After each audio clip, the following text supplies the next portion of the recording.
இந்த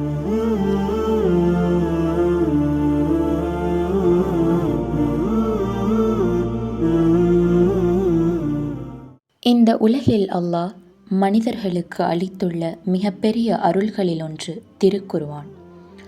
பதிலறியா கேள்விகளுக்கு விடை தேடிக் கொண்டிருக்கும் உள்ளங்களின் தேடலுக்கான பதில். இதயங்களை உலுக்கி ஆன்மாவை ஆசுவாசப்படுத்தும் இறைவனின் வார்த்தைகள். ذَلِكَ الْكِتَابُ لَا رَيْبَ فِيهِ هُدًى لِلْمُتَّقِينَ. இதுவே அந்த வேதம், இதில் எவ்வித சந்தேகமும் இல்லை, இது பயபக்தியுடையோருக்கு நேர்வழி காட்டியாகும். நினைத்து பாருங்கள், உலகத்தில் எழுதப்பட்ட எந்த புத்தகமும் இதில் சந்தேகமே இல்லை என்று சவால் விடுவதில்லை. ஆனால் குர்ஆன் விடுகிறது. காரணம், அது மனிதனின் வார்த்தை அல்ல. இறை தூதர் ஸல்லல்லாஹு அலைஹி வஸல்லம் அவர்கள் கூறினார்கள், உங்களில் சிறந்தவர் யார் என்றால் அல் குர்ஆனை கற்றுக்கொண்டு அதை மற்றவர்களுக்கு கற்றுத்தருபவரே. ஆகவே உங்களிடம் பணம் இருப்பவரோ, செல்வம் இருப்பவரோ, பதவி இருப்பவரோ சிறந்தவர் அல்ல. மாறாக அல் குர்ஆனை கற்று யார் பிறருக்கு கற்றுக் கொடுக்கிறாரோ அவர்தான் இறைவனிடத்தில் சிறந்தவர். மேலும் அல்லாஹ் குர்ஆனை மனிதர்கள் சிந்தித்து அறிவுரை பெறுவதற்காக எளிதாக்கியிருக்கிறான்.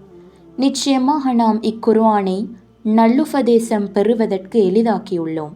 ஆக உபதேசம் பெறுவோர் எவரேனும் உள்ளார்களா என அழைக்கிறது அல் குர்ஆன். இஸ்லாமிய வரலாற்றில் வழிகேட்டில் வாழ்ந்த மனிதர்களை உத்தமர்களாய், சுவனத்தின் பங்குதாரர்களாய் மாற்றுவதற்கு காரணமாய் அமைந்திருக்கிறது. அல்லாஹ் மேலும் கூறுகின்றான், وَنُنَزِّلَ مِنَ الْقُرْآنِ مَا هُوَ شِفَاءٌ وَرَحْمَةٌ لِلْمُؤْمِنِينَ. நம்பிக்கையாளர்களுக்கு இது நிவாரணமும் இரக்கமுமாகும். அத்தகையவற்றையே நாம் குர்ஆனிலிருந்து இறக்கி வைத்தோம். இந்த உலகம் உங்களை நிராகரிக்கும் நேரத்தில், மனிதர்கள் உங்களை புரிந்து கொள்ள முடியாமல் போகும் தருணத்தில் அல் குர்ஆனை திறந்து பாருங்கள். ஒவ்வொரு வசனமும் உங்களுக்காகவே இறங்கியது போல் உணர்வீர்கள். ஒவ்வொரு வசனமும் உள்ளத்துக்கு ஒரு மருந்தாக மாறும்.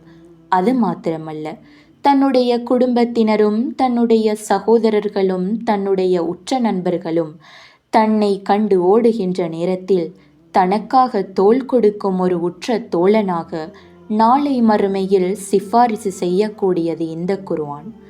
இதை பற்றி இறை தூதர் ஸல்லல்லாஹு அலைஹி வஸல்லம் அவர்கள் பின்வருமாறு கூறினார்கள், குர்ஆனை ஓதுங்கள், அது மறுமை நாளில் தன்னை ஓதியவர்களுக்கு பரிந்துரையாளராக வரும். ஆகவே தினமும் சில வசனங்களாவது ஓத முயலுவோம். பொருளை புரிந்து சிந்திப்போம். வாழ்க்கையில் அமுல்படுத்த முயற்சிப்போம். அது மறுமை வாழ்க்கையை முழுமையாக மாற்றக்கூடும்.